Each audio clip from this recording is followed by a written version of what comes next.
Well, there is a pretty awesome photo making the rounds on social media here in West Michigan. It's from a recent rock concert in Grand Rapids. Take a look at this. This is Tony Gebhardt crowd surfing at a show at the intersection. You can see in Tony's hand a cane. Tony's blind. Tony joining us live in studio tonight.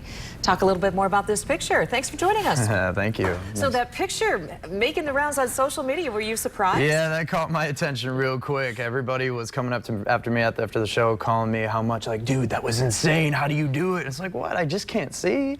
It's not a big deal to me. Really? Yeah. So, I mean, do a lot of people comment to you when you said you go to a lot of concerts? I do. I'm an avid concert goer, and I obviously, as a musician, I love to play concerts. And yeah, a lot of people do come up after the show or between sets and say, dude, how did you do that without sight? How did you get in the mosh pit? How did you do that? Well, it's all about just having strength and trust in yourself. It's like, you shouldn't let something as simple as sight loss prevent you from, crowd surfing, for example, or getting in front of an audience on stage and playing your heart out on a guitar. That's cool. So I think a lot of people find that inspiring because when they look at that picture, they say it's fantastic that something like that isn't holding you back. Yeah.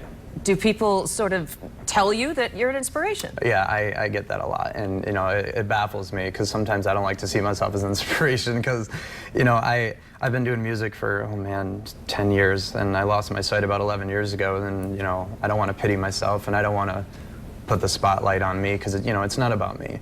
I don't want it to be about me. It's about making a spotlight for the disabled community as a whole.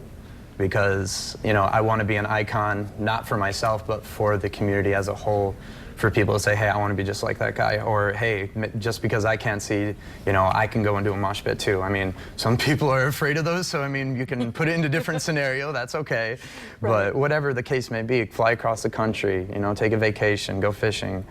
Was there any point in your life where you said, how am I going to overcome this? Or did you immediately just jump in because of an adventurous spirit? Or did it take something for you to say, I'm just not going to let this hold me back? I can safely say I was pretty destroyed when the accident happened about 11 years ago. It was the summer of '05. I had a trampoline accident, and my vision was entirely taken from me. And I was only 9 years old. That's like crushing a little kid's dream right there. And yeah, it was devastating, but with the help of my dad, he bought me a guitar at the time.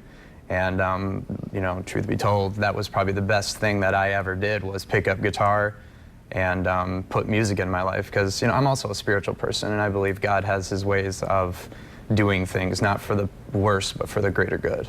Well, Tony, I certainly think you're an inspiration, and so many others do as well. Thank you. So have fun at the next concert. Yeah. Thank you for coming in. Thank you so much. I appreciate it very much. Thanks for joining us.